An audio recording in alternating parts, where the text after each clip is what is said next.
Olá, boa tarde a todas e todos. Bem-vindos ao primeiro encontro Literatura de Autoria Feminina. Nós pensamos esse evento todinho em homenagem à escritora Júlia Lopes de Almeida, uma grande escritora da nossa Belle Époque, esse momento de virada do século XIX para o século XX, que foi injustamente apagada da nossa história da literatura brasileira. Então, hoje nós estamos muito felizes de estar aqui podendo homenagear essa escritora que merece tanto. E todas as mesas desse evento serão dedicadas a Júlia Lopes de Almeida, né? Nós vamos ter diversos pesquisadores, investigadores que vão apresentar a sua pesquisa sobre Júlia Lopes de Almeida.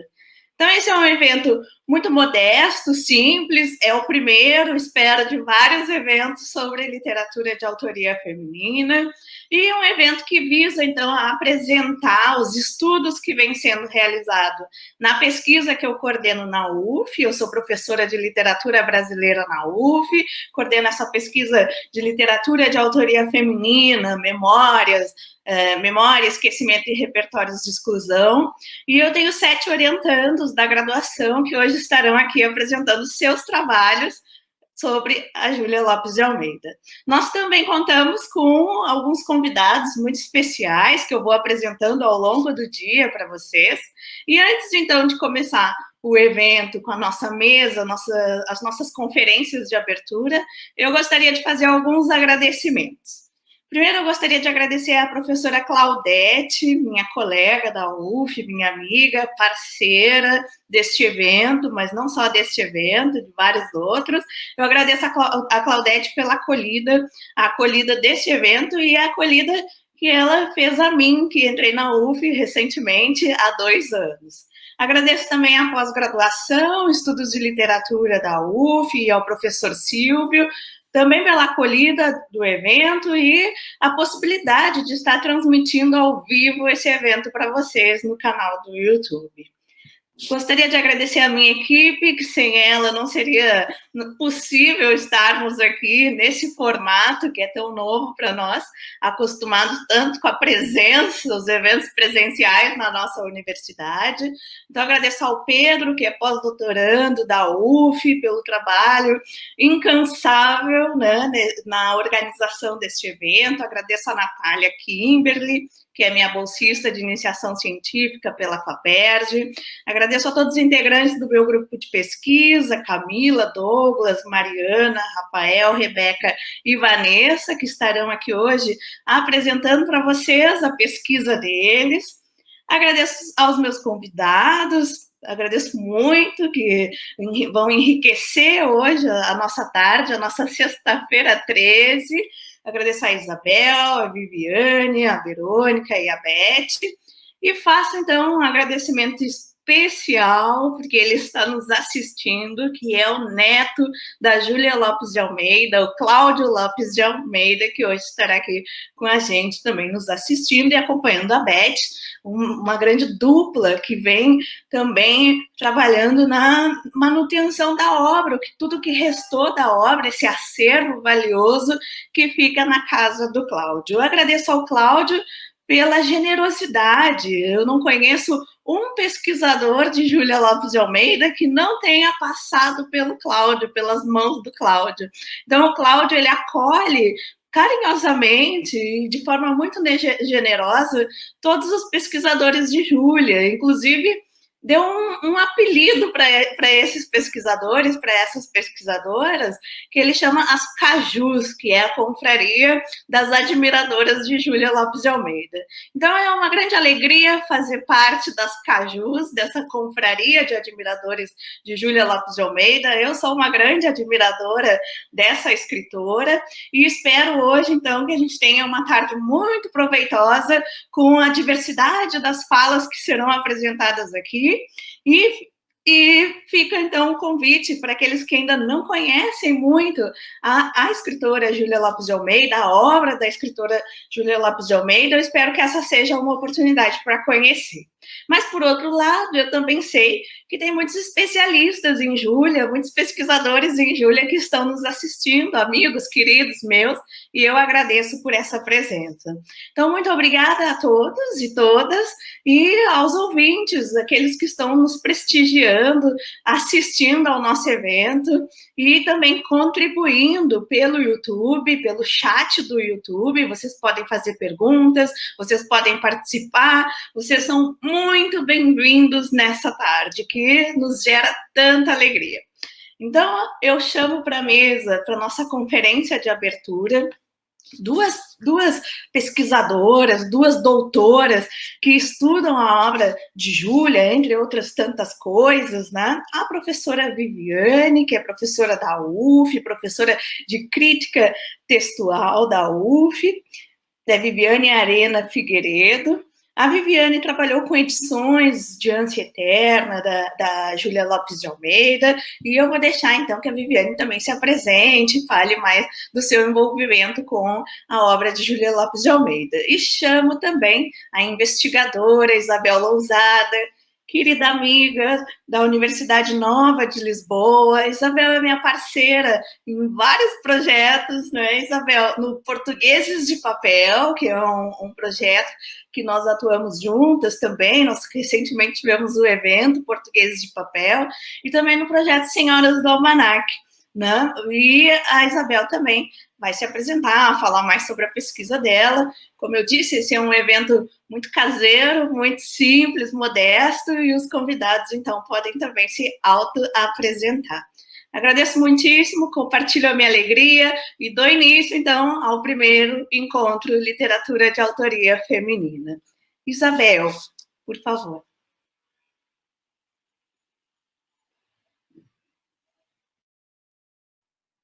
Tem que ligar o microfone. Meio de voz. Consegue ouvir? Sim, tudo certinho. Então, este primeiro encontro de literatura de autoria feminina, em homenagem à Júlia Lopes de Almeida, em boa hora foi idealizado pela colega e amiga Ana Feidrich. Agradeço também à professora Claudette Daflon, uma vez que não a conheço pessoalmente, mas sei o quanto as organizações de eventos desta natureza trazem. E por isso um especial agradecimento, e a todos os outros, e ao Pedro, se não estivesse aí no backstage eu não teria conseguido sequer que a imagem fosse transmitida. Obrigada, portanto, a todas as equipas que se têm reunido para poder tornar viável este momento único de partilha.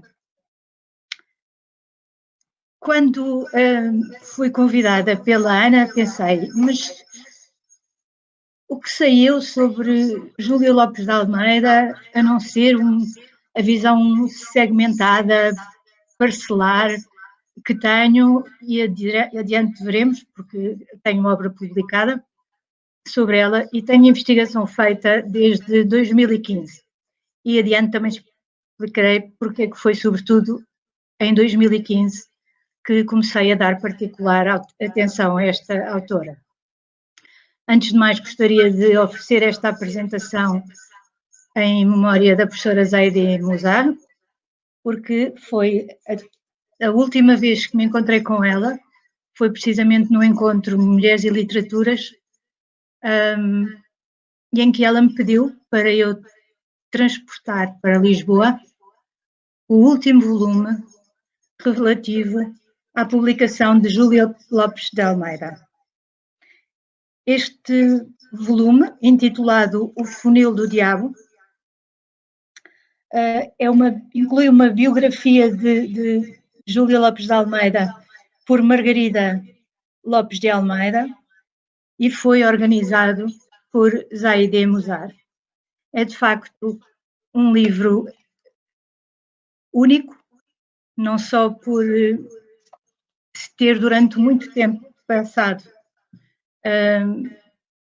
que a obra de Júlia Lopes de Almeida tinha terminado com a edição de um outro volume e, por isso, já no século XXI, é com alegria que encontramos este volume,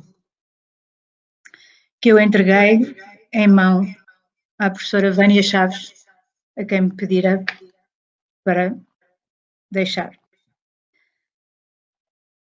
É por isso significativo que lembro também que não é fácil, quando pensamos na investigação, obter resultados rápidos, e não é só naquilo que diz respeito às ciências puras e duras, porque, na verdade,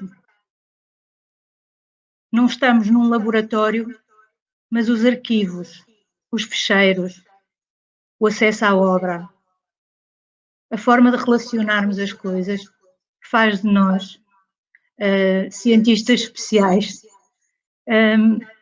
Queria dirigir-me, sobretudo, às jovens e aos jovens que vão pronunciar-se e ter lugar nas suas intervenções em seguida, na medida em que uma das perguntas que a Ana nos faz para podermos dar início a este trabalho é porque vale a pena ler Júlia Lopes de Almeida. E as fotografias que usou para ilustrar os materiais de divulgação foram particularmente felizes e pensei que seria oportuno começar a entrar nos detalhes. Isto porque cada vez que nós olhamos para as coisas, vemos outras coisas, porque nós já não somos as mesmas. Da mesmo modo que a água nunca passa duas vezes no mesmo rio, e isto é uma banalidade, mas ajuda a compreender que, por muito que leia trechos e passagens de autoras que considero, sempre encontro um outro brilho, um outro aspecto. E é essa beleza do encontro que eu gostava que tivessem presentes em toda a vossa vida académica e a vida que têm pela frente. Porque muitas vezes é duro e podemos estar muito tempo sem conseguir trazer à luz alguma coisa de inédito. Mas não é para desistir, porque o que importa é ir fazendo o caminho. A fortuna crítica de Júlia Lopes de Almeida é, na verdade, desde há 40 anos, sobretudo, quase impossível de acompanhar. Que o digam as especialistas, que têm obra profícua, que no Brasil têm dedicado muita da sua vida a desocultar aquilo que foi a produção numa época em que não era fácil às mulheres terem entrada na vida de escritora como profissão. E, na verdade, foi o que foi Júlia Lopes de Almeida, uma mulher que pensou que deveria dar os primeiros passos para abrir caminho a todas nós que aqui estamos hoje e às vindouras. É por isso grato pensar que, quando começou a publicar, foi entusiasmada por sua irmã, que tem uma diferença de idade bastante significativa, e depois voltaremos a este ponto, para revelar que estas imagens, para voltar ao assunto que gostaria de vos trazer agora, foram também elas reveladoras de um ambiente. Júlia Lopes de Almeida tem na sua mão esquerda, nesta imagem, aquele que parece ser um leque, e tem a sua mão pousada em cima de livros de uma mesa. Também nos apresentam frequentemente os espaços de trabalho em que estas mulheres escreviam os seus livros, as suas crónicas, os seus romances, contos, e foi isso que aconteceu a Júlia Lopes de Almeida. Conseguiu articular aquilo que nós hoje diríamos uma conciliação família-trabalho de uma forma, diria, modular, na medida em que com os seus 4 filhos não deixou de produzir uma obra imensa que agora renasce através dos olhares e dos estudos de cada um de vós e de que eu participo também. Nem sempre a imagem das mulheres foi veiculada desta forma. É importante ler Júlia Lopes de Almeida porque é uma imensidão que se nos abre. Nunca estará completa a leitura de nenhum autor nem de nenhuma autora. E neste encontro vamos ver também o quadro em que mostram Júlia em quadrinhos, que para os portugueses significa em... Queria encontrar agora a palavra em banda desenhada. Declamação de o conto As Rosas, seguido de um bate-papo que certamente trazá bastante diversidade à conversa, e um mais particularmente já indicado como A Natureza e a Ecologia em Júlia Lopes de Almeida. Agora vejam, só olhando para esta roupagem, como poderíamos entender natureza e ecologia à época em que Júlia Lopes de Almeida escrevia e intervia. Ela é considerada uma escritora preocupada com assuntos de índole social, particularmente seguindo a linha de primeiro a educação, depois a profissão e depois os direitos políticos, e nesse sentido, por vezes, não foi bem entendida, mas creio que não podemos desgarrar aquilo que é a obra produzida e entrar em anacronismos.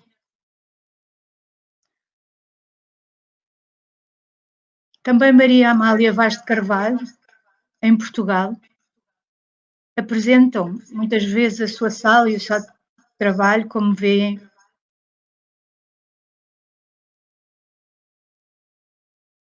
e também ela escreveu sobre mulheres e crianças e sobre educação, e particularmente nas cartas a Luísa e as nossas filhas, cartas às mães, me parece poder ter alguma importância no sentido de integrar esta visão comparada entre Portugal e Brasil e a fortuna crítica destas autoras.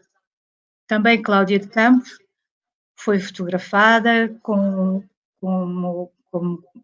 estas que aqui se apresentam, mas o que me parece mais interessante é fazer um recuo para entendermos o porquê da forma como a iconografia também promove aquilo que é o que o futuro permite entender das suas vidas. E por isso chamei a minha participação entre a pena e a obra.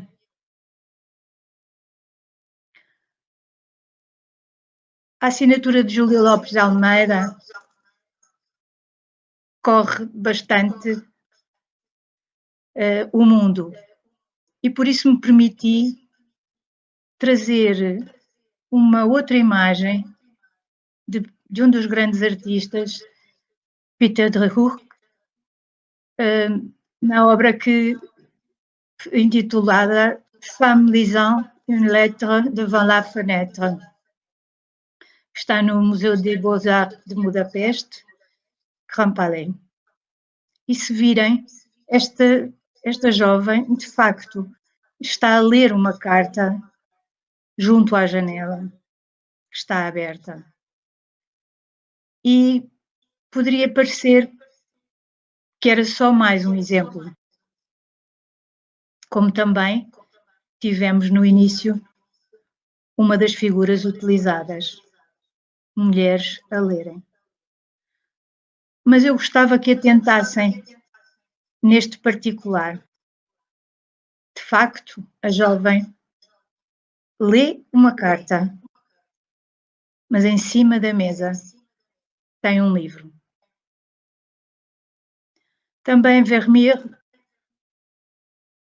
em Carta junto a uma janela, nos quer transmitir a imagem da mulher como leitora numa época, e estamos a reportar-nos ao século XVII, em que a leitura não era permitida a muitas, até porque os índices de analfabetismo eram gigantescos. E por isso me parece que, quando se revela aquilo que uma escritora produziu e atentamos e colocamos hipóteses para novos achados, não estamos a deixá-las meramente a ler, mas passamos à altura em que elas injustamente foram chamadas homens de letras, porque foram realmente mulheres de letras. Dentro da fortuna crítica de Júlia Lopes, não vou adentrar, porque seria injusto escapar uma ou outra, a não ser dois casos que no fim justificarei. O projeto As Senhoras do Almanaque trouxe à luz o catálogo de produção de autoria feminina.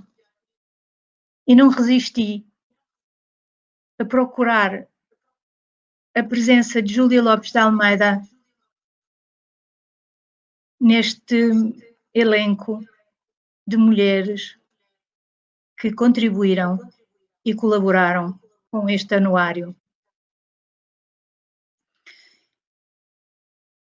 E encontro esta descrição que vem em cima, portanto, que para o ano 1887, suplemento, temos uma Júlia Lopes que assina a partir do Rio de Janeiro.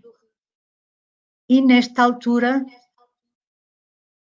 escreve prosa, ao contrário de muitas outras colaborações que dizem respeito, sobretudo, ao charadismo, aos enigmas e poesia.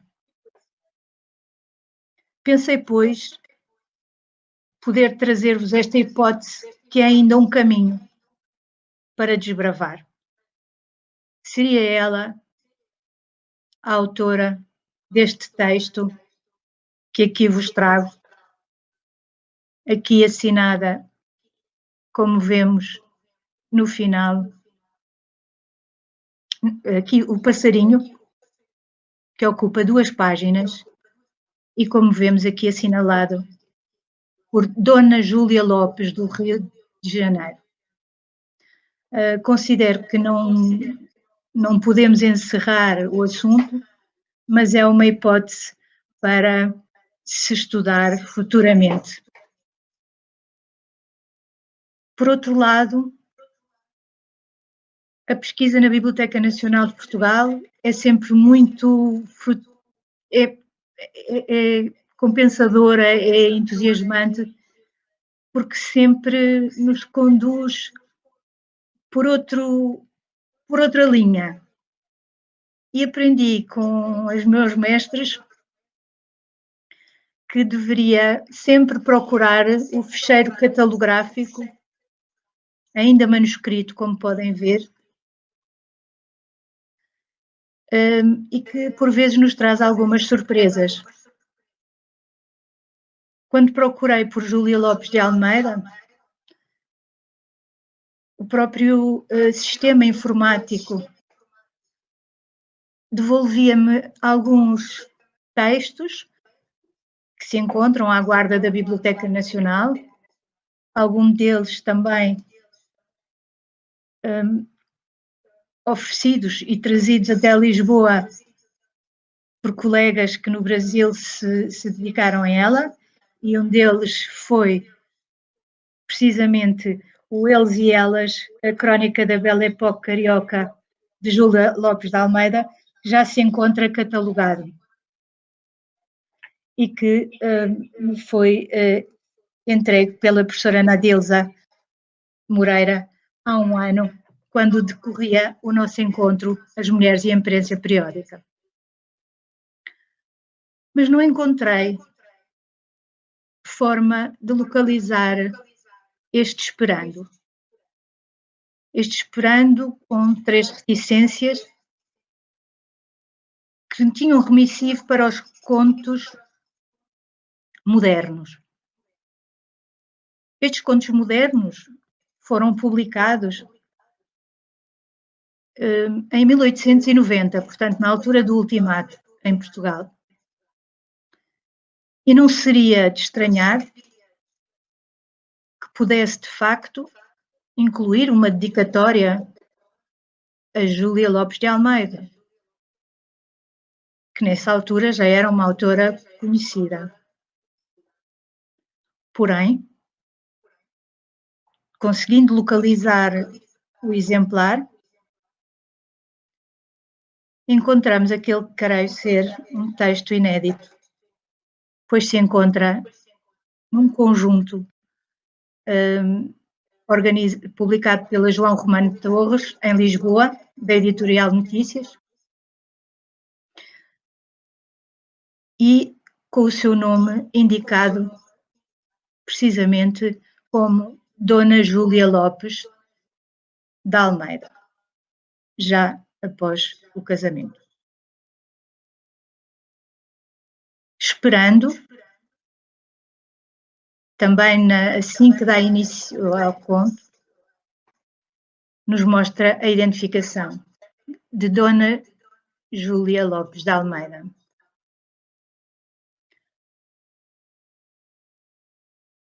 O conto não ocupa muitas páginas, mas tem a marca de Júlia, se me permitem que a trate assim, porque muitas vezes também ela assinava dessa forma, sobretudo na correspondência. E assim veremos. Esta autora foi biografada por Guiomar Torresão no Almanaque das Senhoras para 1898 e já nos dizia a autora, para além de que dirigia a Portugal e ao Brasil, seria ilustrado com o retrato de Júlia Lopes de Almeida. E entre muitas das expressões que nos faz, porque é uma, digamos, biografia quase feita cuidadosamente por Guiomar Torresão, um nome grande das letras portuguesas, e em que chega a compará-la a Harriet Beecher Stowe, autora da obra A Cabana do Pai Tomás, reconhecida como uma obra que terá levado e apoiado à escravatura na América.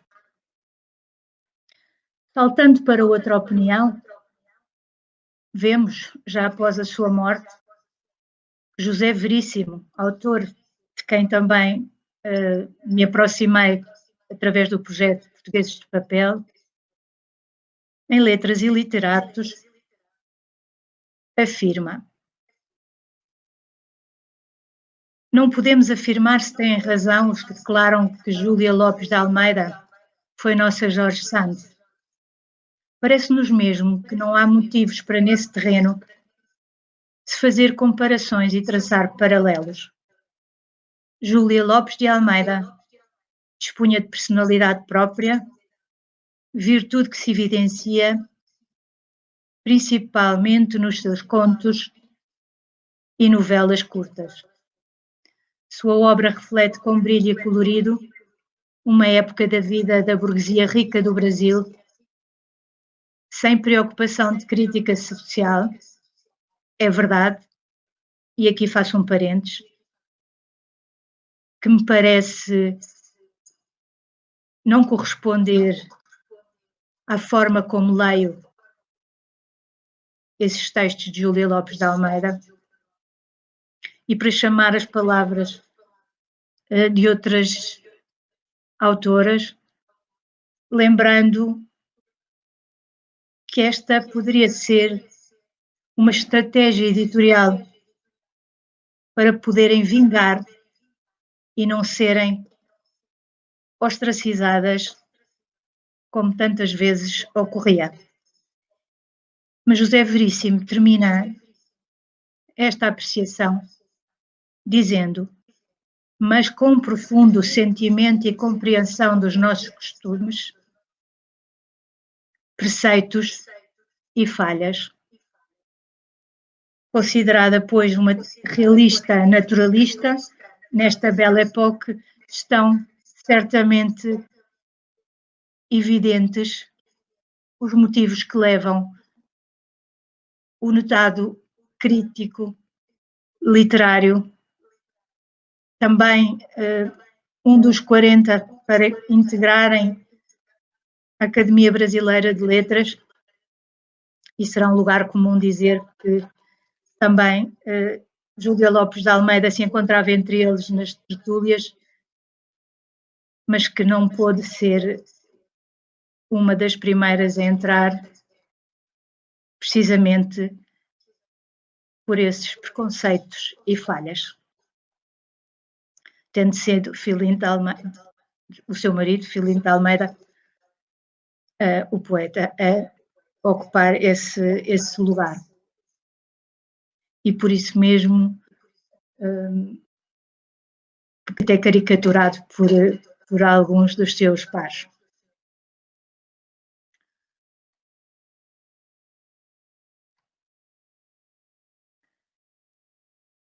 Estes textos em publicação, de que vou mencionar, incluem-se no volume As Mulheres e a Imprensa Periódica e dão conta de apresentações que foram feitas no encontro em Salvador, na Bahia. E destaco o de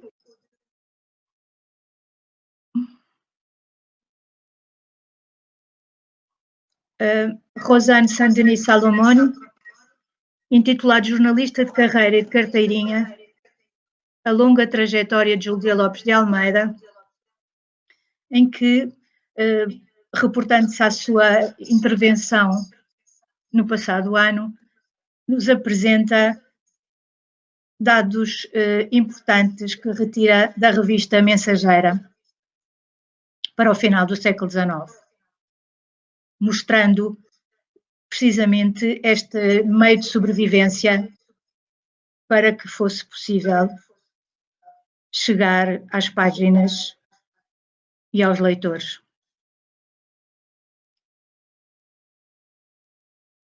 Desculpa.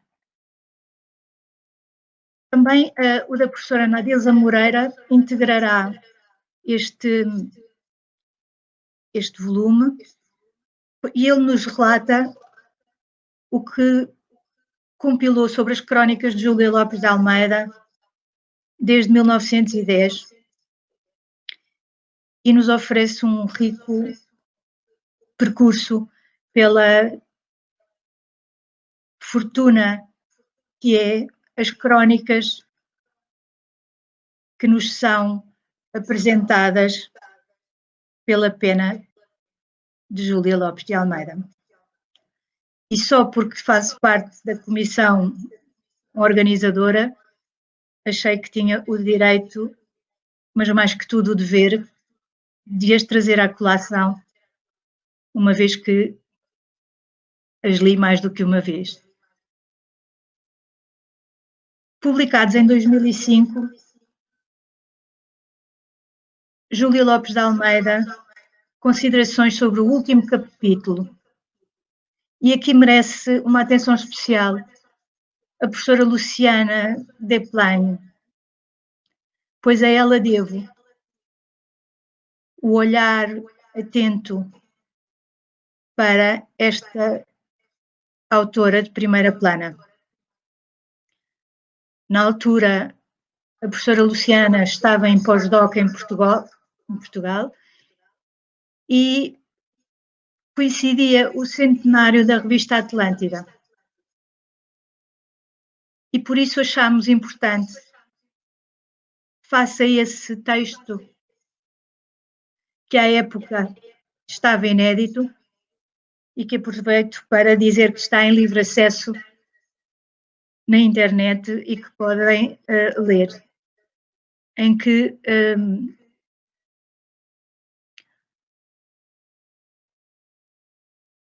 fomos aprofundar o que é que esse texto nos trazia de novo, uma vez que não tinha sido ainda identificado, porque uma vez mais o nome de Júlia Lopes de Almeida figurava como a única figura feminina no índice da publicação em apreço.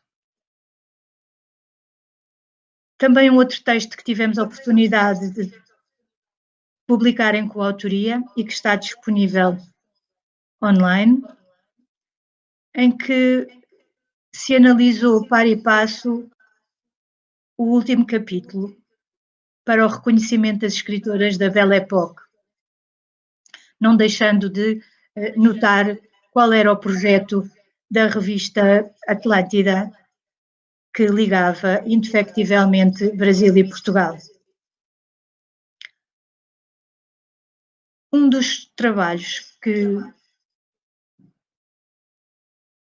Júlia Lopes de Almeida trouxe à luz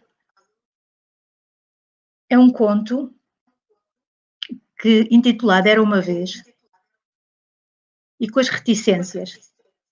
E foram estas reticências que me levaram a pensar que o outro texto, Esperando, tinha também a marca dela, com essas três reticências, com esses três pontinhos e as reticências.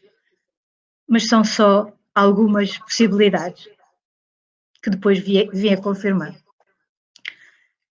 No final da obra, não deixa de ser interessante verificar a quantidade de textos que já tinham sido publicados. E gostava de mostrar que esta autora colaborou nos contos infantis com Adelina Lopes Vieira, sua irmã, bastante mais velha, e segundo rezam os seus cronistas e as suas biógrafas, terá sido quem lhe ensinou as primeiras letras, a par do seu pai, pois tinha uma saúde mais frágil para a proteger, o que era também muito comum para as famílias de uma classe mais abastada. E dá o braço na escrita ao seu marido, Filinto de Almeida, publicando A Casa Verde, e posteriormente ao seu filho, Afonso Lopes Vieira, com o título emblemático Árvore. Mas o que gostava de notar é que nos fala que estava a preparar outros, novelas e as conferências.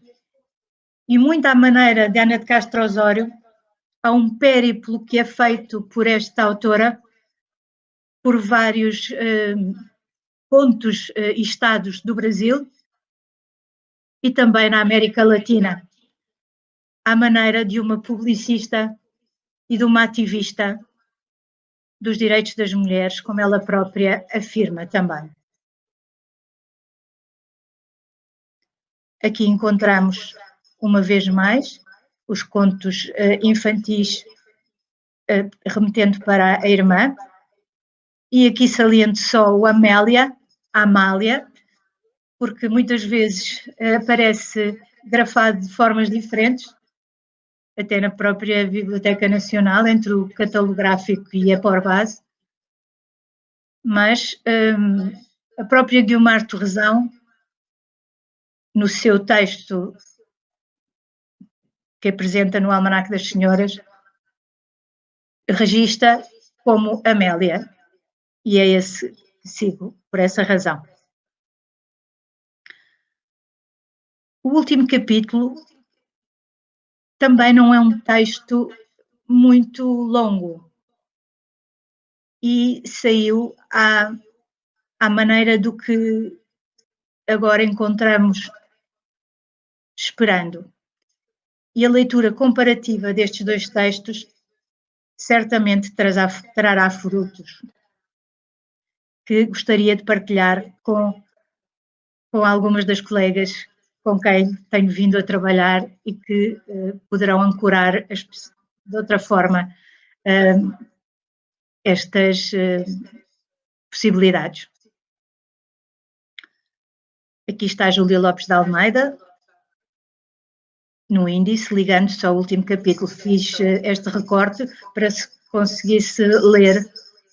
Espero que estejam a conseguir acompanhar na leitura com aquela, ou seja, a única mulher entre uma pleia de grandes nomes da intelectualidade portuguesa e brasileira.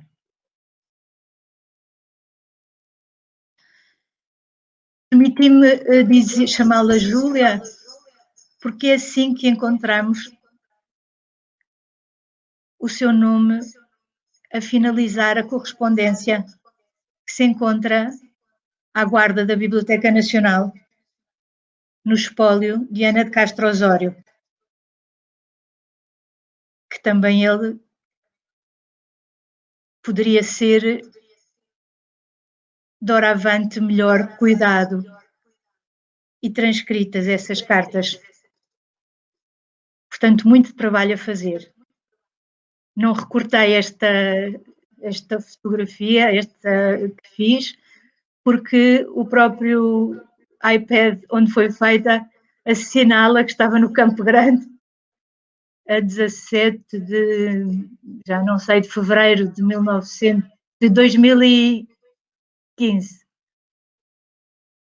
E, portanto, foi dessa data que fui registando e percorrendo estes passos para os textos que vieram à lume com a professora Luciana Deplaine. Esta é a prenda final. Nem sempre conseguimos uma imagem que seja desconhecida do grande público. E como temos entre nós o seu familiar, durante anos cuidou do espólio desta autora, o que permitiu a sua doação para agora poder ser consultado num espaço de outra dimensão.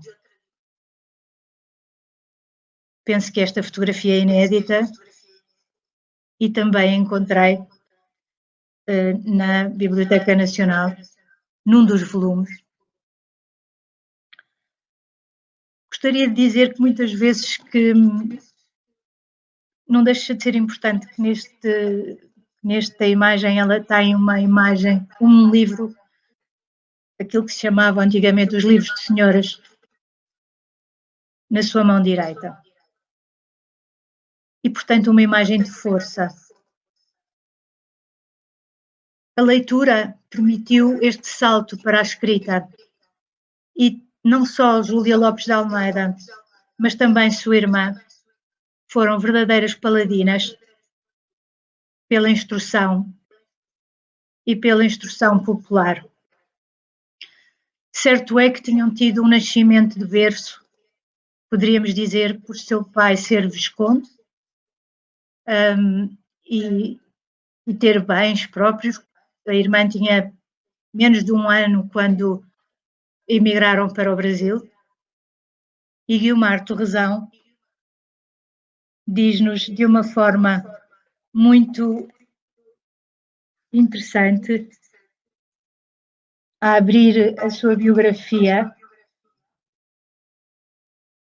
pertence-nos por seu pai, o Sr. Visconde de São Valentim, natural de Lisboa, mas pertence ao Brasil pelo seu berço e por quantos laços ali aprendem, aos supremos amores do seu coração, o marido e os filhos, e aos primeiros arrebores do seu talento, a ilustre escritora, a senhora Dona Júlia Lopes de Almeida.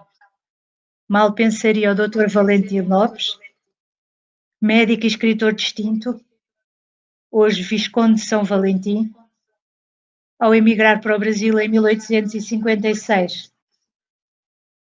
Mal pensaria,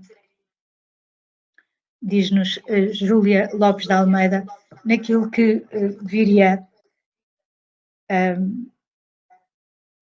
a ser o percurso desta família, sempre unida, e a quem Júlia Lopes de Almeida revela essa ligação tão próxima com os filhos, sendo que uma das cartas que assina para a Ana é escrita de Paris, para onde foi para acompanhar com a sua família o curso de Belas Artes, onde a filha queria ingressar.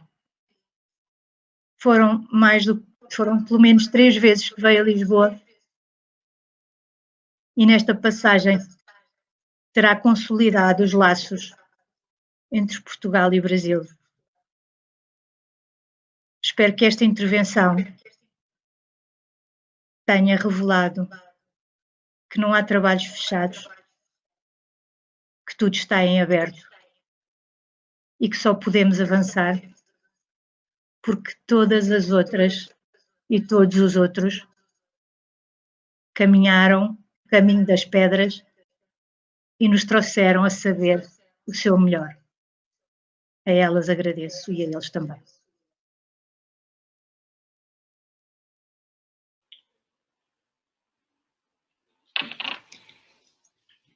Isabel, querida, quero agradecer muito por essa conferência tão rica, por você compartilhar o conhecimento, os achados de Júlia Lopes de Almeida.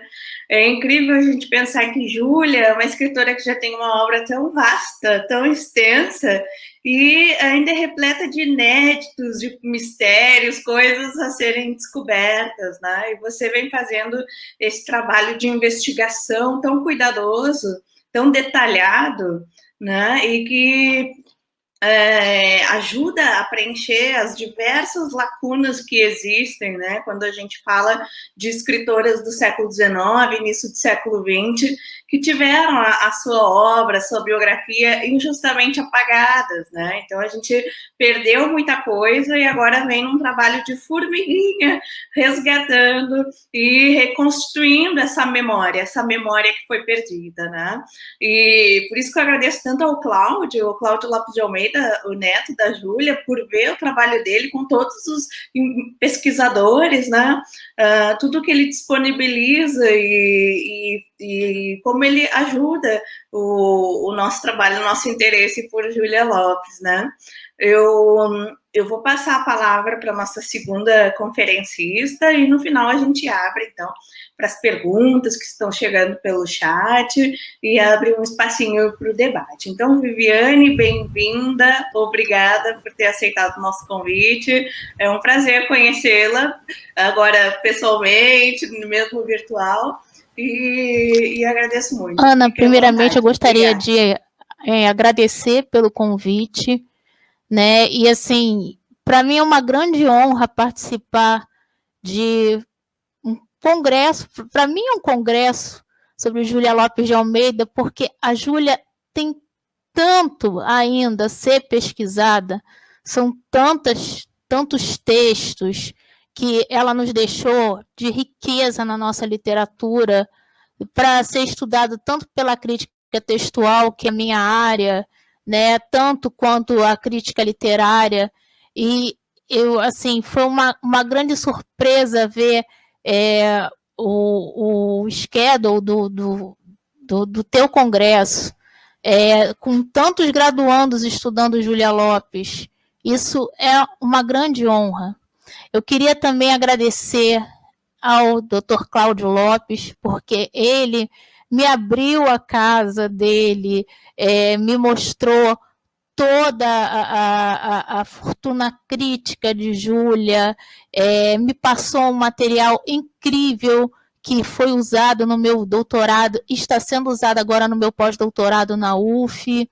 Quero também agradecer a Nadilza Moreira, que ela foi a minha grande inspiradora, né, para poder estudar Júlia Lopes de Almeida. Ela sempre me deu força, sempre acreditou no meu trabalho, que é um trabalho de 17 anos. Eu comecei a estudar Júlia Lopes de Almeida ainda na pós-graduação, na especialização, que eu fiz o meu primeiro trabalho, que foi sobre a falência, né? Eu falei sobre o adultério feminino e a falência, e depois eu segui mestrado e doutorado, e no doutorado eu fiz a edição de Ânsia Eterna, que foi muito importante para mim, que foi o meu trabalho de formiguinha, esse trabalho de formiguinha que você acabou de falar, né?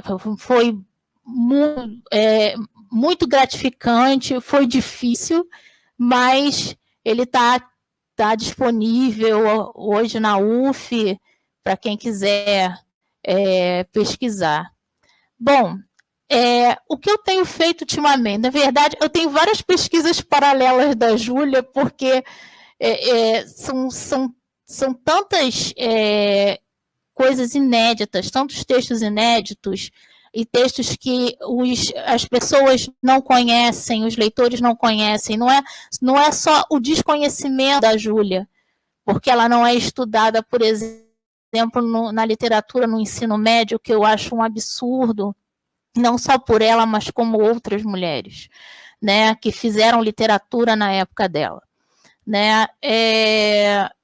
Eu tenho um trabalho paralelo com Histórias da Nossa Terra, que eu estou fazendo a comparação das 21 edições, né, que eu sei que vai levar um tempo. Eu agora, no pós-doutorado, eu estou fazendo a reedição das crônicas da Gazeta de Campinas, que foi quando ela começou a escrever, né? Na verdade, ela já tinha os escritos dela, né, escondidos da família. Ela tinha um pouco de medo de ser rechaçada, até pela época em que ela começou a escrever, né, mais ou menos 1880, né? Então, de certa forma, quando ela foi descoberta, ela, de maneira alguma, ela foi rechaçada. Ela teve um incentivo do pai, que é o senhor Valentim, né?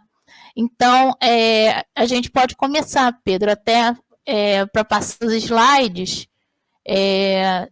O meu trabalho se intitula Júlia Lopes de Almeida, uma viagem pelas suas crônicas e textos, tá? Eu não sei se vão ser textos inéditos para alguns pesquisadores, mas eu acho que para a maioria das pessoas talvez seja, e mostra muita contribuição dela desde o início da carreira, né? Quanto ela já era forte nas suas palavras, nas metáforas que ela usava, né? Na maneira de escrever, né? Eu sou apaixonada por ela, se deixar eu fico 4, 5 horas falando de Júlia. Então, Pedro, pode passar. Né? Bom, essa é uma imagem da Júlia que eu acho linda. Ela já é uma senhora, bem no final da carreira, em que ela ainda estava escrevendo, né? Ela nasceu, eu até errei, desculpa, era 1862, e ela veio falecer em 1934 aqui no Rio de Janeiro, né? Enfim, Pedro, pode passar. Bom, o que a gente percebe na obra da Júlia, né? Que ela tinha uma quebra dos paradigmas acadêmicos do século XIX, porque ela viveu plenamente desse trabalho literário, entendeu? Isso era muito difícil para uma mulher da época. O trabalho literário dela era o trabalho dela, né? Ela conseguiu ser vista e ganhar também dinheiro com isso, ganhar notoriedade com isso, né? E nisso ela produziu por mais de 50 anos, né, uma obra vastíssima, tanto no Brasil quanto no exterior. Então, ela tem obras em Lisboa e Paris. Em Paris, ela teve o conto Os Porcos, publicado. Eu não lembro o jornal na época, mas eu estive com ele na mão na época do doutorado, né? Esse conto é um dos contos que se encontram em Ânsia Eterna, né? Se eu não me engano, acho que até você tem uma aluna, Ana, que vai falar sobre ele hoje, né? Bom, ela era super observadora dos costumes da sociedade da época, né? Ela já denunciava uma certa misoginia existente na sociedade, né? Ela colocava como presença fundamental nos seus textos a figura feminina, né? Geralmente elas eram as protagonistas dos seus textos, dos romances, dos contos, das crônicas, né? E essa figura feminina ela vai sempre denunciar uma segregação social existente dentro do lar. Por que essa mulher que cuidava do lar, que cuidava dos filhos, que era responsável pelas contas da sua casa, ela era sempre colocada de lado no ambiente familiar, né? Na verdade, essa mulher deveria ter toda uma importância porque ela levava essa família para frente.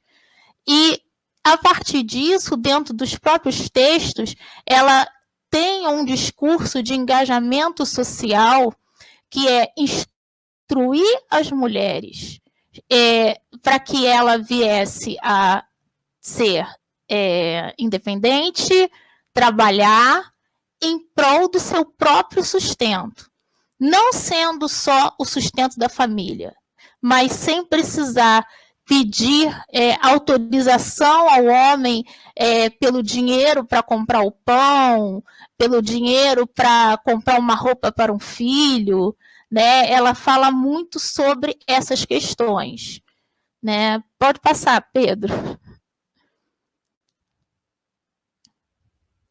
Né? Então, nós vemos a educação e o trabalho, que tanto ela defendia, aliados ao sustento da família e à independência financeira. E esse trabalho seria o grande agente transformador das personagens e do ambiente e que ela escrevia.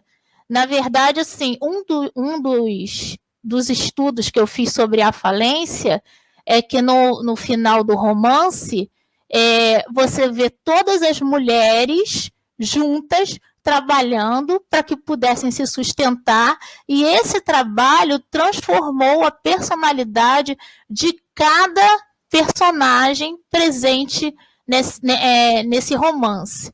Eu sei que está bem clarinho, eu não consegui escurecer, eu até coloquei uma conferência que ela fez às mulheres argentinas, que se chama Brasil, né? Essa obra vocês encontram na USP, na base da USP, se eu não me engano. Gente, na Brasiliana da USP, né? Encontra ela inteira. Eu também tenho, depois eu posso passar para vocês. Eu tenho elas dentro do computador, né? Então, assim, nessa conferência, ela coloca todas essas ideias que ela já vem trazendo nos seus romances, né? Mostrando o quanto a mulher era importante dentro desse lar, né? Enfim, pode passar, Pedro. Bom, esse foi assim, quando eu comecei a fazer a minha tese em crítica textual, eu tive que escolher que livro, né, que obra eu iria poder fazer a reedição, né? E fazer também a comparação entre as obras, né? Então, o meu primeiro trabalho de formiguinha foi fazer esse chart, né? Que vem com todas as obras da Júlia, datando, colocando as datas, colocando as edições, né? Tanto que ali vocês têm, por exemplo, aqui, Correio da Roça, que é um dos últimos, né?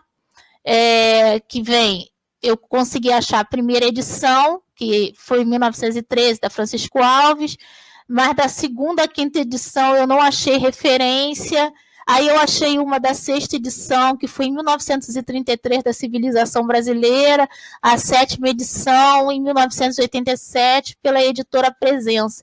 Assim, foi um trabalho mesmo assim, de pesquisar em todas as bibliotecas, né, do eixo Rio-São Paulo, né, para que eu pudesse ter ideia de como eu iria trabalhar a crítica textual comparando os textos de Júlia, né? Aí eu dividi em romances, né?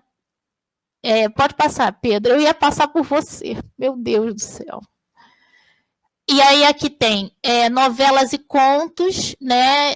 Tem a Isca, da Leite Ribeiro, né? Coleção de novelas, coleção de contos. Temos os contos infantis, Traços e Iluminuras, Ânsia Eterna, Histórias da Nossa Terra e Era Uma Vez.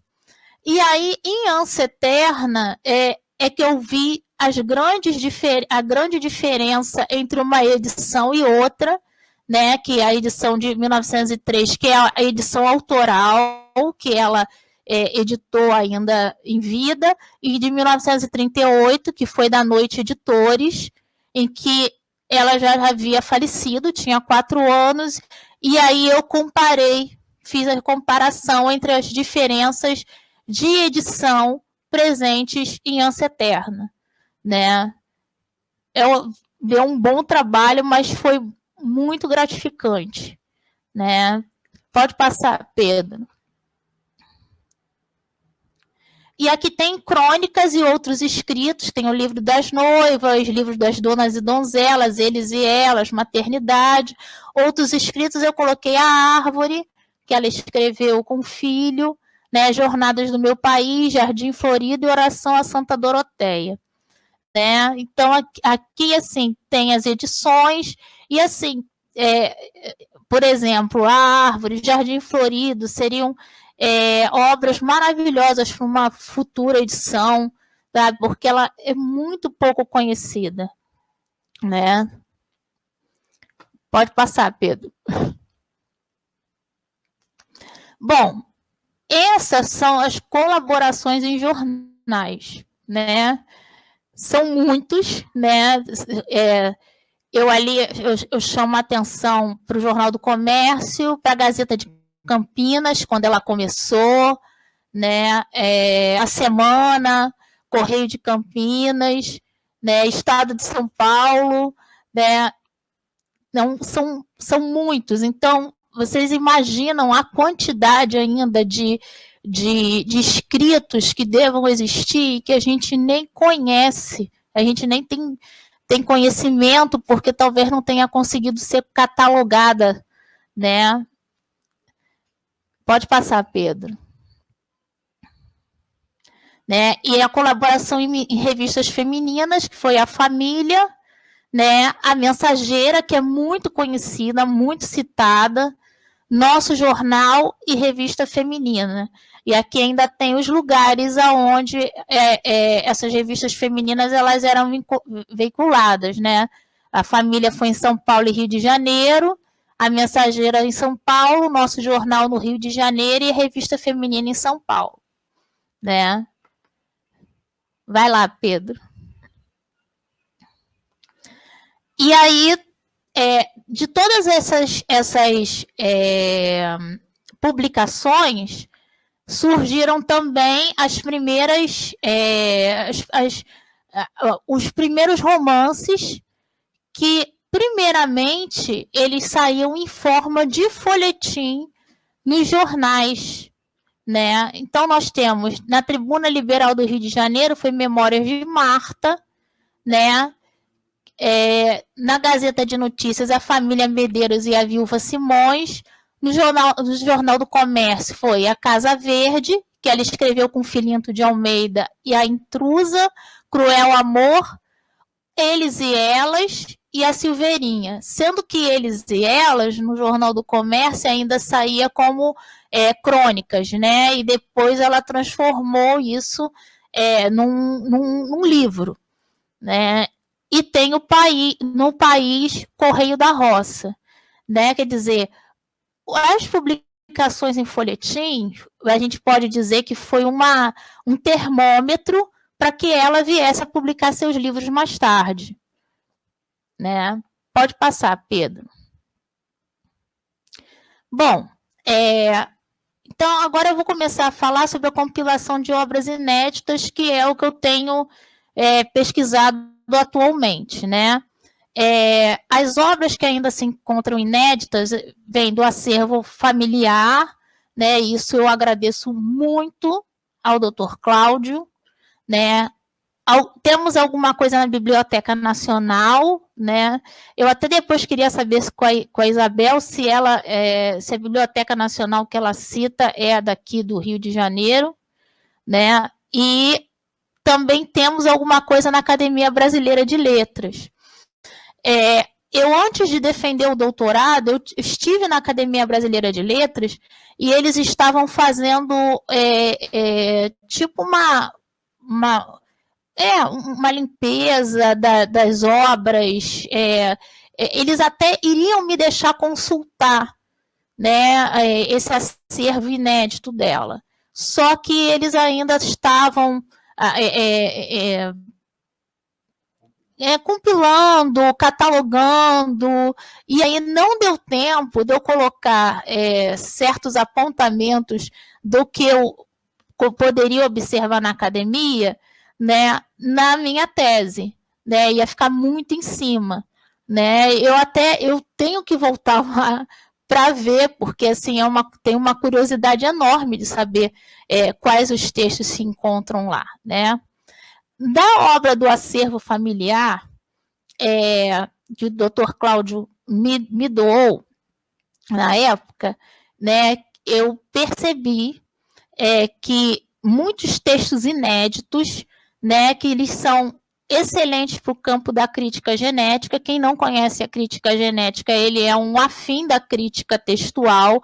Ela estuda a gênese do texto, quer dizer, o que foi o primeiro rascunho do texto, né, é a crítica genética.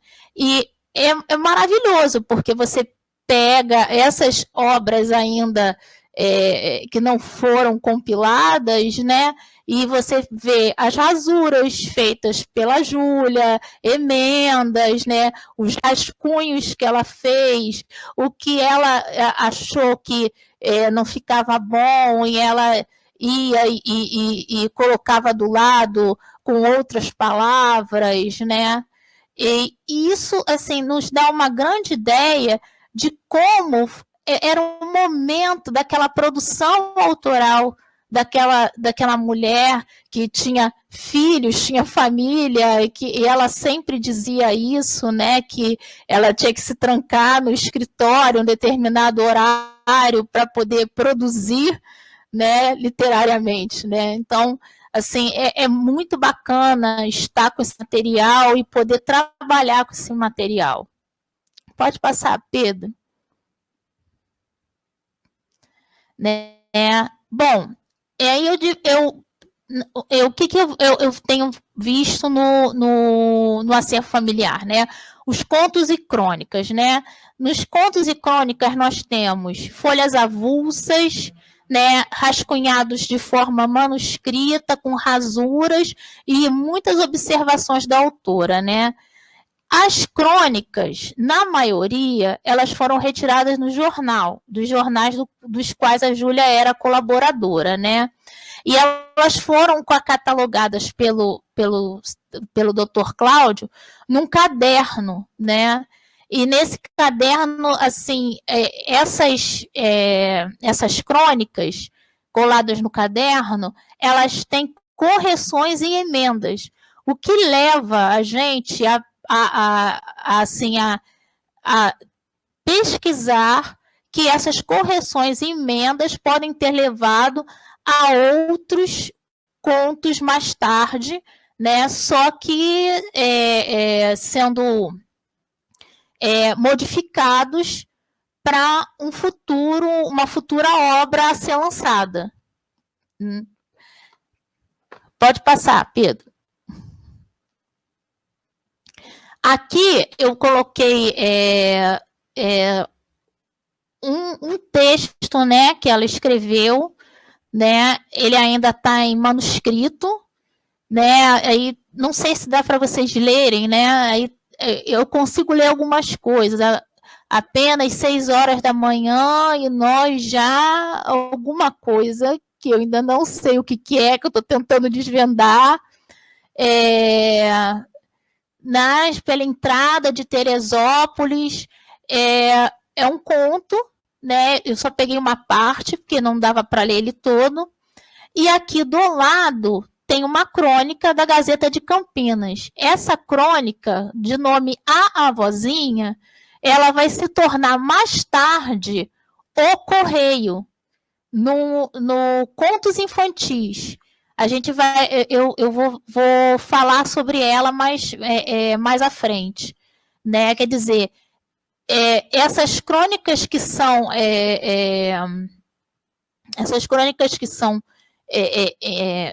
que começaram, que ela começou a escrever na Gazeta de Campinas, existe uma grande possibilidade delas terem sido modificadas mais tarde para entrarem num livro de contos, ou estarem dentro da sua obra, fazerem parte de uma parte do romance, né? Quer dizer, não ficou ali parado, não ficou como água parada, aquilo foi desenvolvido mais tarde. Pode passar, Pedro. Cartas, também tem bastantes cartas dela, e geralmente essas cartas são endereçadas a Campinas, que é o local onde ela viveu parte da juventude. Então tem essa carta que eu acho muito bonita, que é Carta Campinas, e ela escreve como se Campinas fosse uma pessoa, né? Aí tem aqui, querida Campinas, que saudade tenho de ti, né? Alguma coisa não me mate sem que um dia, ao menos, procurar no teu doce, acho que é regato. Assim, geralmente, quando eu trabalho com as cartas, eu trabalho na televisão. Eu jogo a imagem na televisão do quarto para poder fazer essas edições, né? Porque assim, pequenininho fica difícil, né? Mas muito interessante as cartas que tem no acervo dela. Pode passar, Pedro. E tem teatro, né?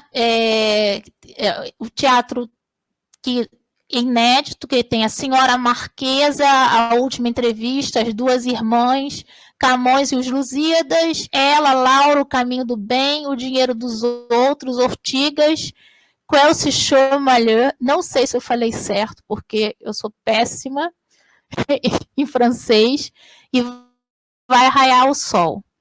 Desse teatro, eu já trabalhei com a Senhora Marquesa, né? Pode passar, Pedro. Tá ruim de ver, mas assim, é um documento datiloscrito, né? E ali tá todo arrumadinho, né? Júlia Lopes de Almeida, Senhora Marquesa, Comédia em 3 atos, Ação em Portugal, Atualidade. Né? E ali ela vai colocando os personagens e a idade desses personagens. Pode passar, Pedro. Né? Bom, essa foi uma obra finalizada, tá? Ela escreveu conseguiu terminar de escrever a peça, né? E dá para a gente compreender totalmente o enredo da história, né? E há diversas interferências da autora ao longo do texto, tem emenda, tem rasura, correção ortográfica, né? Já é um documento datiloscrito que, de certa forma, mostra que ela pode ter sido escrito mais para o final da vida dela, né? Já que ela os primeiros eram manuscritos, né? E tem bastante rascunho, né? Ela não digitava, né? Ela datilografava, agora tudo é digitar, né? Ela datilografava e depois ela ia lá e ela rascunhava, ela colocava observações dela, é muito interessante. Pode passar, Pedro. Né? Em algumas partes do texto nós vamos ver folhas sobrepostas, né? Quer dizer, talvez algo que ela não tenha gostado do que ela tem escrito, ela ia lá, pegava uma folha, colava em cima e datilografava em cima daquela folha em branco, né? E nem todas as páginas têm uma correção ortográfica, né? O que nos leva a crer que talvez ela não teve o tempo suficiente de rever essa peça antes do seu falecimento. E talvez por isso ela não tenha sido encenada, né? Pode passar, Pedro. Então, aqui vocês podem ver que nesse ato 1 há uma sobreposição de texto. Ela escreveu alguma coisa embaixo, né? Ela datilografou, provavelmente ela não ficou satisfeita com aquilo que ela havia escrito, e aí ela foi lá e ela mesma colou, né, uma nova versão, né? Tem uma outra também que mostra mais apuradamente isso, no próximo slide. Pode passar, Pedro. Esse aqui, esse também, você vê que ela tá bem cortadinho, né? Que ela colocou alguma coisa antes do resto do texto, né? Que ela você vê ali que ela bota a Marquesa, um diálogo entre a Marquesa e Violante, né? Então, uma parte também que a gente estuda também na crítica genética, que foi bem importante para a pesquisa na época. Pode passar, Pedro. E aqui a gente vê alterações manuscritas, né?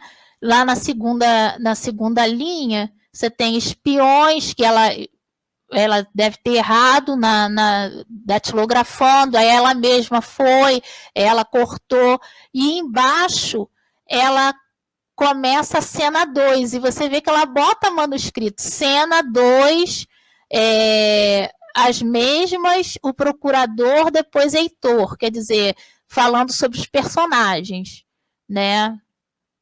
Pode passar, Pedro.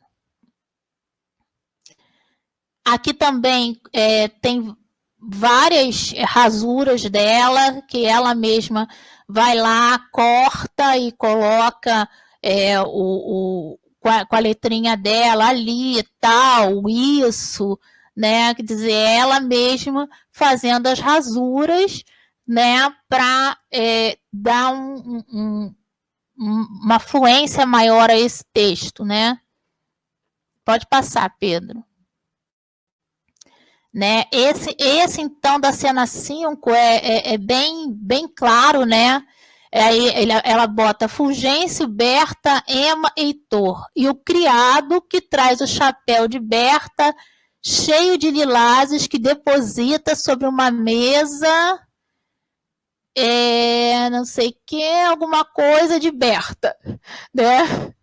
Então, assim, e embaixo ela ainda bota apalpa o pulso de Berta, alguma coisa, o criado, né? Quer dizer, ela mesma, ela vai mexendo no texto dela enquanto ela, assim que ela datilografa, ela mesma mexe para que esse texto fique do jeito que ela gostaria que fosse publicado, né?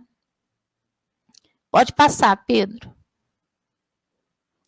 Né? Aqui tem uma alteração datilográfica que eu achei bem lá no final, que ela fez um monte de xizinho, né? Quer dizer, alguma coisa que ela escreveu que ela não gostou e ela foi lá e ela mesma, em vez dela rasurar, né, de forma manuscrita, ela foi com a máquina e foi fazendo a própria rasurinha dela, né? Pode passar. Valeu, Pedro. Bom, observações sobre essa peça. Essa peça, ela se passa em Portugal. Portugal foi um dos locais, como a Isabel falou, né, onde ela residiu com a sua família, né?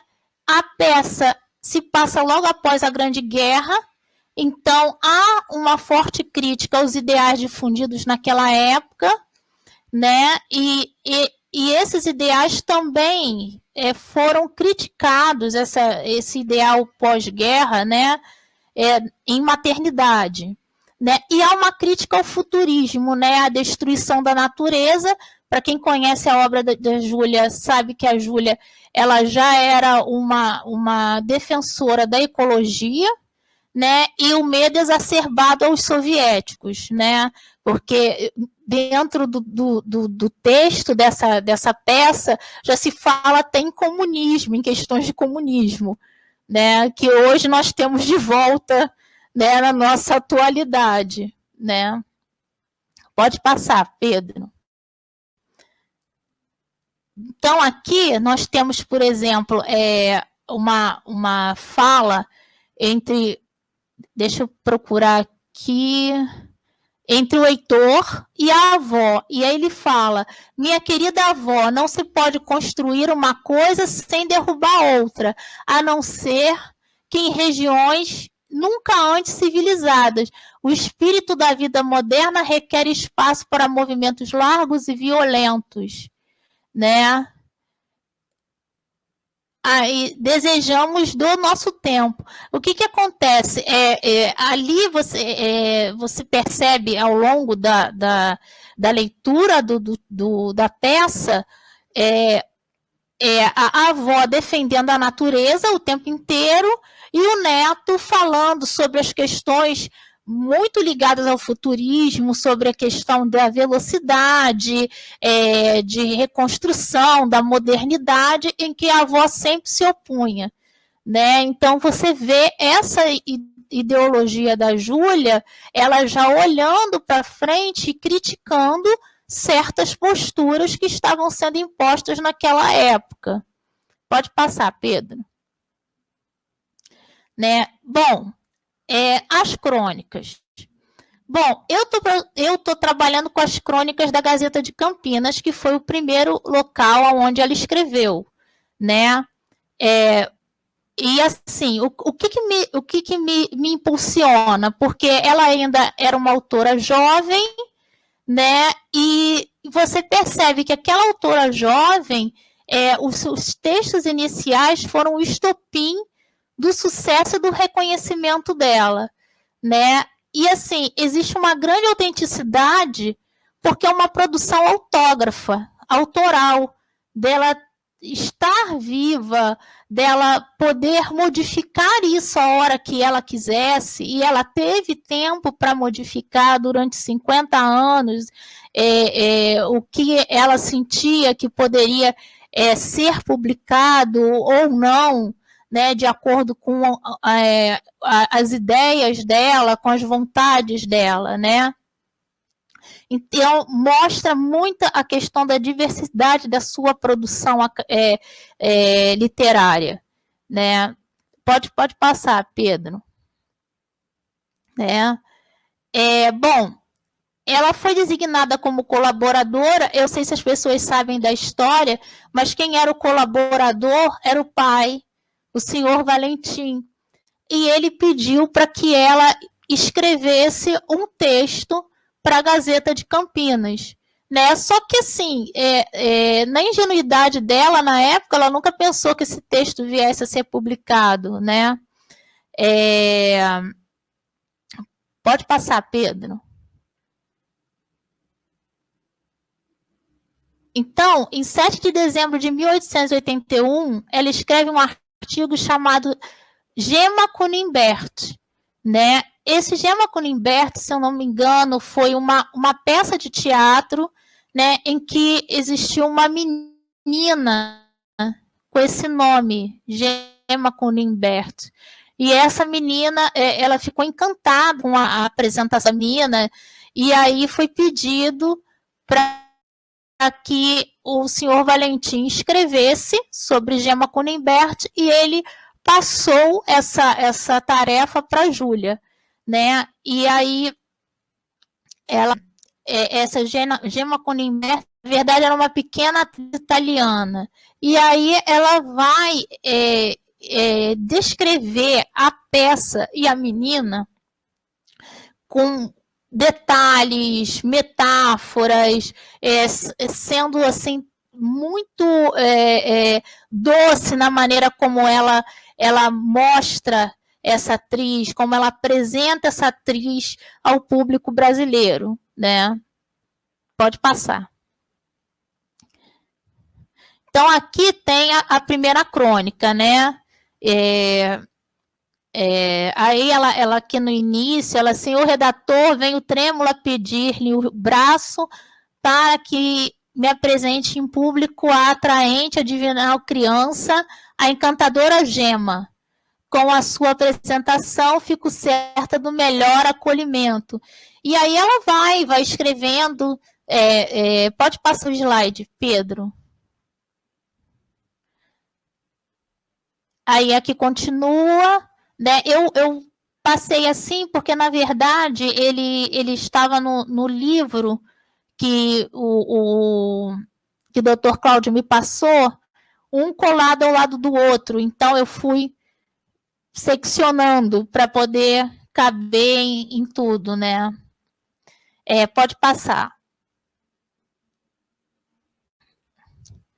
Bom, e daí, com o sucesso de Gemma Kunibert, as publicações, ela foi, continuou na Gazeta de Campinas de 81 a 84, somando um total de 43 crônicas, né? Enfim, eu estou com o horário apertado, né? Temos temos outros também, né? O que eu posso fazer é depois deixar com a Ana, né? A Ana já tem o arquivo, né? Que tem outras crônicas da Júlia, e, na verdade, assim, crônicas que mostram modificações que vão vão aparecer no livro Traços e Iluminuras, no Contos Infantis. Então, eu termino por aqui a minha apresentação. Eu espero que eu tenha contribuído, né? E fico muito feliz, Ana, de verdade. Hoje, para mim, está sendo um dia maravilhoso, porque até então eu só tinha participado de mesas sobre Júlia, né? Nunca de um evento sobre Júlia. E assim, é de grande colaboração, Ana. Muito obrigada. Viviane, sou eu que agradeço, nós que agradecemos a sua contribuição, com certeza foi uma excelente contribuição, são tantos comentários, são tantas coisas que você acendeu na gente, né? Esse trabalho da crítica genética é um trabalho minucioso, árduo também, né? Parabéns pela sua pesquisa, pela paciência que precisa, né? O geneticista precisa de muita paciência para fazer todas essas comparações, todo esse trabalho minucioso e delicado, né? Eu fico escutando as duas conferencistas e pensando como Júlia é inesgotável, né? As duas, Isabel e Viviane, falaram dos inéditos, de tudo que há ainda a ser descoberto sobre a obra de Júlia, né? Então, Júlia não cabe em uma tarde, né? Não cabe em apenas uma tarde, como a gente está fazendo hoje. O meu grupo, a minha equipe, a gente já está pensando na parte 2 do evento, porque nós temos muitos pesquisadores próximos que também têm pesquisas que devem ser divulgadas, né? Pesquisas que contribuem para esse resgate, para esse preenchimento de lacunas, né? E ouvindo você falar do teatro, né, Viviane, também me lembro de um trabalho que é formidável da pesquisadora e socióloga Michele Fanini, que organizou um livro com peças inéditas também de Júlia, peças manuscritas que estavam lá no acervo do Cláudio, né? Então a gente vai acompanhando isso e vendo a grandeza de Júlia Lopes de Almeida. Para quem está chegando agora e não conhece muito Júlia publicou muito, né? Publicou romances, publicou contos, publicou crônicas, peça de teatro, fez críticas das mais variadas, né? Então, assim, é uma escritora eclética, não só nos gêneros, porque ela transita muito bem em vários gêneros, mas também na temática e na forma como ela aborda a mesma temática, né? Então, assim, é realmente muito incrível e muito bom ouvir você, Viviane, conhecer a sua pesquisa, o seu trabalho e a gente poder abrir esse diálogo, estabelecer esse diálogo, né? Então, eu agradeço, é uma alegria mesmo estar aqui. Você também falou da natureza e da ecologia, hoje a gente vai ter a Aline Castilho apresentando aqui, que é orientanda da Claudete, da professora Claudete, mestranda da UF, né? Então, acho que o evento também estará bastante eclético, tal qual a obra de Júlia, né? Então, eu vou abrir um espacinho rápido, o nosso tempo está apertado, mas a gente tem perguntas, aqui tem um público participando, e agradeço também imensamente a esse público, eu estou com as perguntas aqui. Então, assim, a primeira pergunta é da Marli Fernandes, né? Oi, Marli, sempre atuante nos nossos eventos, agradeço muito pelas perguntas, pela contribuição. A Marli pergunta se podemos dizer que Júlia, em Ansiedade Eterna, por exemplo, dialoga com o gótico, estilo e temática, apresentando um inovador olhar feminino de época e muito contemporâneo também. Né? Como tem mais perguntas sobre o Ânsia Eterna, acho que é porque você trabalhou com isso também, né, Viviane? Eu vou fazer todas as perguntas aqui que estão relacionadas ao gótico e à Ânsia Eterna, que tem mais algumas perguntas. Também acabei deixando passar, que vocês não estão acompanhando o YouTube, tem muitos parabéns, né? Parabéns pela tese da Viviane, parabéns pela pesquisa da Isabel, estou reconhecendo vários nomes aqui também, aos poucos a gente vou trazendo para vocês isso também. Então, essa seria a primeira pergunta, né, relacionada ao Ânsia Eterna, sobre esse olhar inovador, feminino de época e também contemporâneo, se apresenta isso. Outra pergunta sobre o Ânsia Eterna, na verdade sobre o gótico, né, é da Giovanna Antonelli. Ela pergunta como entender o livro Ânsia Eterna em relação às outras obras de Júlia. Podemos dizer que Júlia segue um rumo diferente de suas outras produções ao apresentar elementos do gótico para tratar da opressão feminina e também por não romantizar os relacionamentos? Muito boa essa observação. Os contos de Júlia são riquíssimos e surpreendentes, né? Sobretudo os finais, assim, eu sou muito fã do Ânsia Eterna. Então, eu começo com essas duas perguntas do Ânsia Eterna e depois tenho mais duas que eu faço logo após. Olha, eu na época que eu comecei a estudar o Ânsia Eterna, né, eu participei de um evento não, foi a primeira Bralic que eu participei, né, que era de um grupo da UERJ que falava sobre o gótico, né, sobre o gótico, sobre as questões da morte, né, e como eu ainda eu estava naquela, assim, eu estava descobrindo o Ânsia Eterna, né, e assim, muitos textos me impactaram, né, eu falava assim, meu Deus, isso é mesmo, Júlia? E aí, com a experiência do estudo, eu fui vendo, sim, é mesmo, Júlia.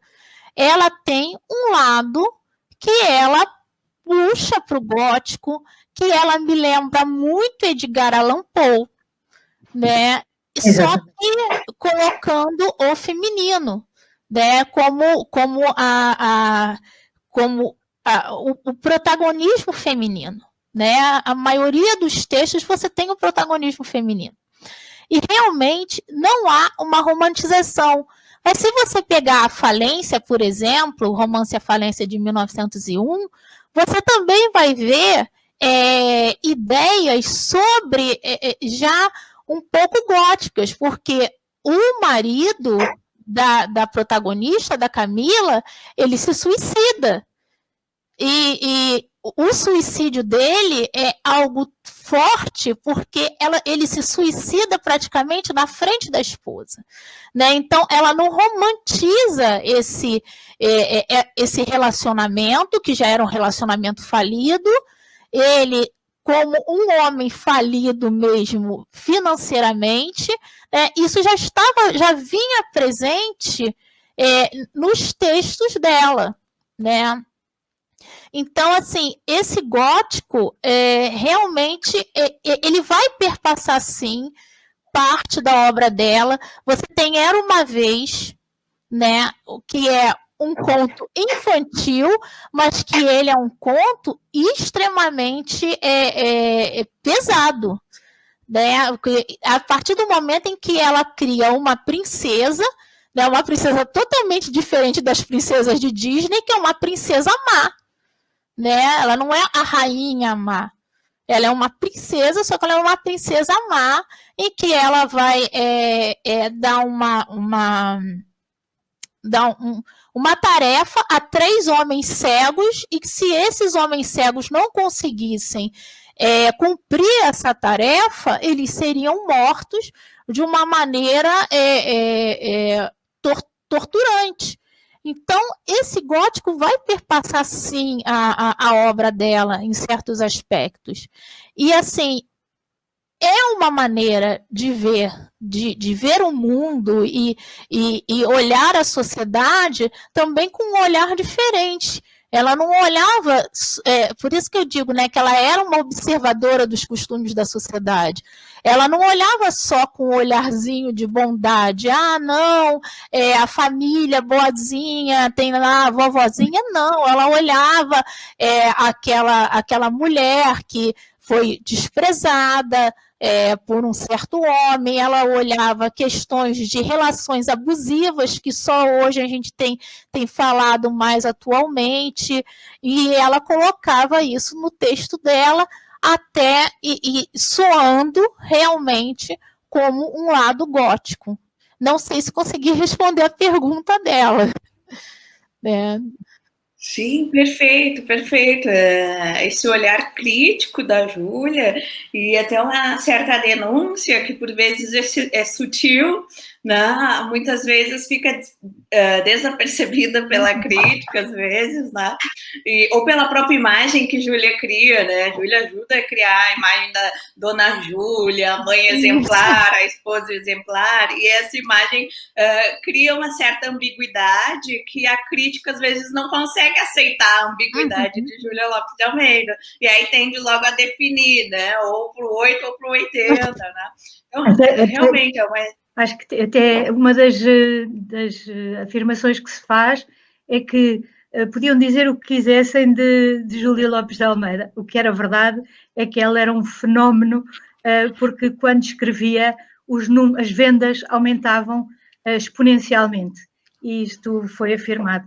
Só mais chega em relação a esse conceito de princesa, concordando inteiramente, e depois dessa brilhante explanação da professora Viviane. Agora, no fim, para quem não me conhece,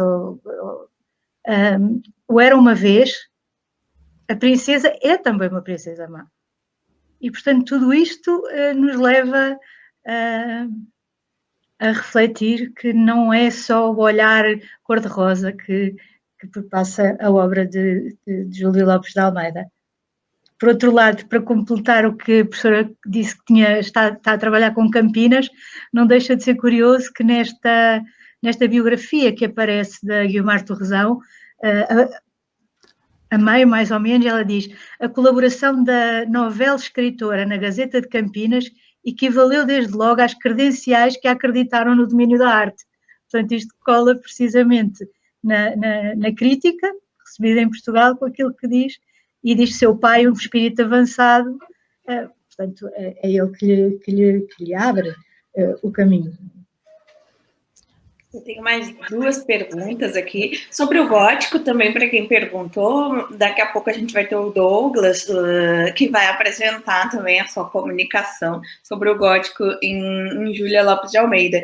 E muito bem lembrado pela professora Viviane, o grupo da UERJ, né, do querido Júlio França, que tem um grupo excepcional na UERJ, e nós trabalhamos também com a dissertação de mestrado da Ana Paula Araújo dos Santos, que foi orientanda do Júlio França, que ajudou muito o nosso grupo a compreender melhor a questão do gótico e o gótico em Júlia Lopes de Almeida, né? Então, deixo meu abraço aqui para o Júlio França. A próxima pergunta, tem uma pergunta, Viviane, que é sobre o material O Brasil, intitulado Brasil, se você vai disponibilizar esse documento. Você já falou que sim, né? Aí talvez, se você, não sei, a gente pode combinar, de repente você envia para mim, quando for entregar o certificado para as pessoas, eu posso disponibilizar o PDF, é um PDF, né? Eu envio para você. Na verdade, eu consegui esse material até online mesmo. Eu não precisei ir à USP, né? Ele está na Brasilianas, da USP. Né? Pois é, ela tem muita coisa.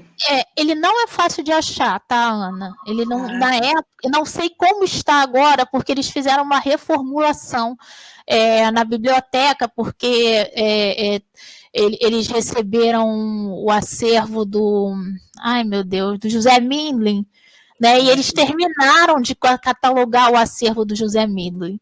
E nesse acervo do José Mindlin, eu também consegui quase todas as obras da Júlia. Você encontra elas digitalizadas, né? E geralmente as primeiras edições, o que é muito importante, porque não foram modificadas, não houve uma modificação, você vê a obra autógrafa ali. Mas eu passo para você, eu vou procurar no meu computador, né? E eu passo para você, não são muitas páginas, não, eu acho que são umas 40 páginas, 30 e poucas páginas, porque foi uma conferência, e ela escreveu a conferência e depois ela apresentou. Então, e depois ela foi publicada. Então, assim, não é algo grande, né? Sim. Dá para eu te passar. Eu vou procurar no meu computador e eu passo para você. Mas se as pessoas estiverem muito ansiosas, podem entrar no site Brasiliana da USP, né? Que vocês vão, assim, talvez com um pouco de dificuldade, mas vocês vão encontrar. Perfeito. A Júlia Santana está aqui comentando do conto Caso de Ruth, sobre o estupro familiar. Júlia, na mesa, a nossa próxima mesa, a mesa 1, nós teremos 2 apresentações sobre o caso de Ruth, que é um conto também, né, digno de análise, né, um ótimo conto para a gente pensar. E a última pergunta, aí vocês fiquem à vontade, talvez Isabel possa começar falando um pouquinho, sobre a publicação de textos de Júlia nos periódicos da época, jornais, folhetins. Se essa publicação contribuiu para divulgar mais amplamente temas que talvez possam ter incomodado ou não alguns segmentos da sociedade. Definitivamente sim, não é? Ela não era uma observadora com um olhar desatento. Pelo contrário, não eram inócuos os seus comentários. E quando escrevia e criava as suas próprias personagens, conferia-lhes uma complexidade e uma profundidade que, na verdade, teriam que ser contestados por alguns. Por exemplo, nas questões familiares, em que,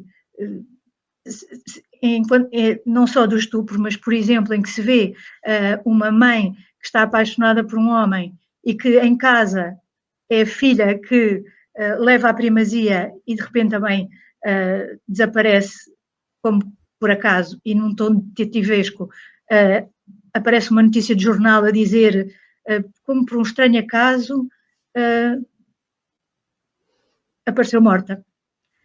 Portanto, o que creio que é mais magnífico é que nos dá um espaço para nós criarmos esse fio entre o que é dito, o que é colocado na boca dos personagens e o que é narrado.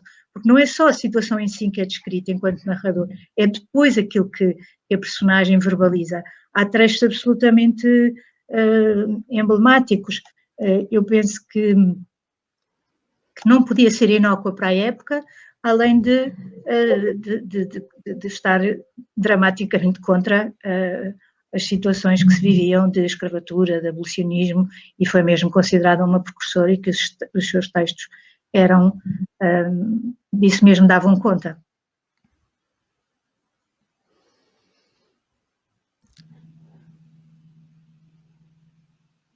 Muito bem, eu preciso encerrar, infelizmente, preciso encerrar a nossa mesa de abertura. Foi excelente, foi muito bom estar aqui com vocês duas, que só vieram somar para esse evento, mas não só para esse evento, assim, para a minha vida também de pesquisadora, aprendi muito hoje com vocês duas. Então, eu agradeço muito, e peço, então, que as pessoas continuem conectadas, que a gente vai passar imediatamente para a mesa 1. Tá bem? Muito obrigada, muitos aplausos para vocês duas. Parabéns. Obrigada, Ana. Obrigada, Ana. Parabéns, parabéns você. Obrigada também, Isabel.